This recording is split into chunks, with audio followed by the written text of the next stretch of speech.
Back in the year 2000, I had taken a volunteer vacation at the Badlands National Park in South Dakota.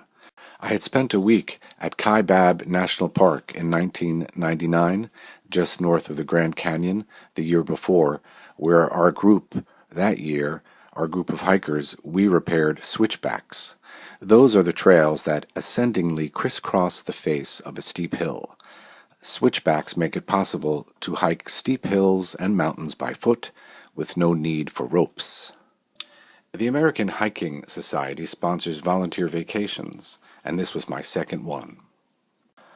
At Badlands National Park, our job was to remove miles and miles of pioneer fencing. These wire-bending fences were grown over, partially covered in dirt and mud, and sometimes they had become part of the trees as time took its toll. These rejected fence pieces had to be removed. The bison were getting caught in them, but more importantly, man had created something for his personal benefit, and when it lost its purpose, it was abandoned and forgotten. I remember I paid $60 to register for the national park vacation. I brought a backpack with some clothes, a sleeping bag, and a tent. Food was supplied by the park, which we all had to help carry, and like Boy Scouts, we all had cooking chores. At these things, you often live in tents in the wilderness for the week. I remember walking a full day before we set up camp for the week. But it was the last day there that I will never forget. We all knew where the trail ended that day.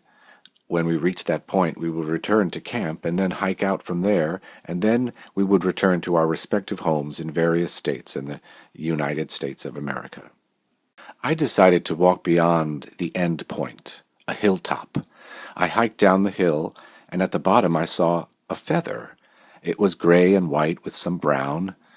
Having turned the bill of my hat to the back of my head, I stuck the feather in my baseball cap up front. I walked back up the hill, and as I reached the top, I saw a man on a horse. I had never seen him before.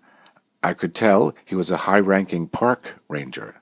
"That's a federal offense," he said to me. "All this property should not be moved and cannot be picked up and taken away by anyone except Native Americans who have a past claim to this land. That's a raptor's feather in your cap." Raptor's feather? I thought to myself. Weren't there raptors in that movie, Jurassic Park? What is he talking about? I said to myself. I didn't think this would be the way I would find myself in prison. Oh dear. And in South Dakota, too. Yikes. "I am a member of this tribe, and I will give that feather to Frank." A park ranger who I had worked with all week spoke up. I was surprised. I had no idea this park ranger was a Native American, although now knowing he was, well, I saw that he was. I just hadn't thought about it, I guess. I tossed the feather to the ground when no one was looking, and returned to Chicago with lots and lots to think about.